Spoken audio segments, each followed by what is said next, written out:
De nos jours, beaucoup de croyants empruntent de l'argent pour acheter des meubles. Ils achètent une maison à crédit, la radio, un tapis, un habit de noces et un piano. Tout à crédit. Tout avec de l'argent emprunté. C'est contraire aux Écritures. Payez ce que vous devez. Lorsque vous êtes dans le besoin, faites appel au Seigneur. Et il vous donnera sûrement et contentez-vous de ce qu'il vous donne. Ne soyez pas envieux ou avide, car il vous aime et tout ce qui est bon pour vous, il vous le donnera. Car l'Éternel Dieu est un soleil et un bouclier. Il ne refuse aucun bien à ceux qui marchent dans l'intégrité. Psaume 84, 12. Les lionceaux éprouvent la disette et la faim, mais ceux qui cherchent l'Éternel ne sont privés d'aucun bien. Psaume 34, 11. Ce psaume a été écrit par David lorsqu'il vivait dans une caverne avec ses 400 hommes. À ce moment-là, il n'avait pas d'argent. 1 Samuel 22, 1, 2 montre leur condition. David partit de là et se sauva dans la caverne d'Adoulam. Ses frères et toute la maison de son père l'apprirent, et ils descendirent vers lui. Tous ceux qui se trouvaient dans la détresse, qui avaient des créanciers ou qui étaient mécontents, se rassemblèrent auprès de lui, et il devint leur chef. Ainsi se joignirent à lui environ 400 hommes. C'était le meilleur institut biblique où quelqu'un pouvait aller. Il n'avait pas d'argent cependant. Si quelqu'un était en défaillance ou endetté, il allait vers David, et il devint leur capitaine. Un peu plus loin, ils se cachaient tous de Saül. Ce fut à ce moment que David écrivit le psaume 34, 11. Les lionceaux éprouvent la disette et la faim, mais ceux qui cherchent l'Éternel ne sont privés d'aucun bien.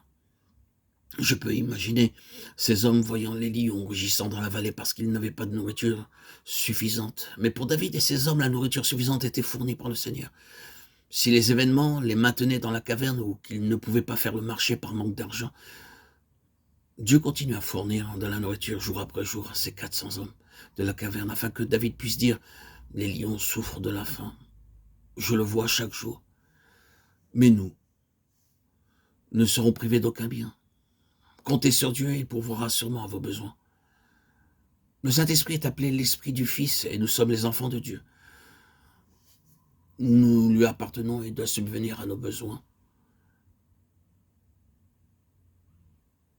Invoque-moi et je te répondrai, je t'annoncerai de grandes choses, des choses cachées que tu ne connais pas.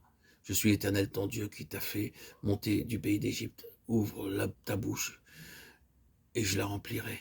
Psaume 81, 11. Jérémie 33, 3.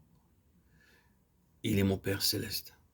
Et il m'a donné l'esprit de son Fils, car je peux compter sur lui pour tous mes besoins, tous mes fardeaux, tous mes problèmes. Jean 16, 24 nous l'annonce. Jusqu'à présent, vous n'avez rien demandé en mon nom. Demandez et vous recevrez afin que votre joie soit parfaite.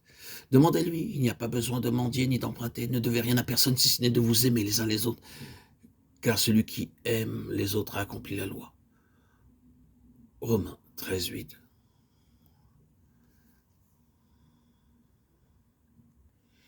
Payez ce que vous devez. Lorsque vous êtes dans le besoin, faites appel au Seigneur et il vous donnera sûrement. Et contentez-vous de ce qu'il vous donne. Ne soyez pas envieux ou avide, car il vous aime, et tout ce qui est bon pour vous, il vous le donnera. Car l'Éternel Dieu est un soleil et un bouclier, il ne refuse aucun bien à ceux qui marchent dans l'intégrité. Psaume 84, 12. Les lionceaux éprouvent la disette et la faim, mais ceux qui cherchent l'Éternel ne sont privés d'aucun bien. Psaume 34, 11.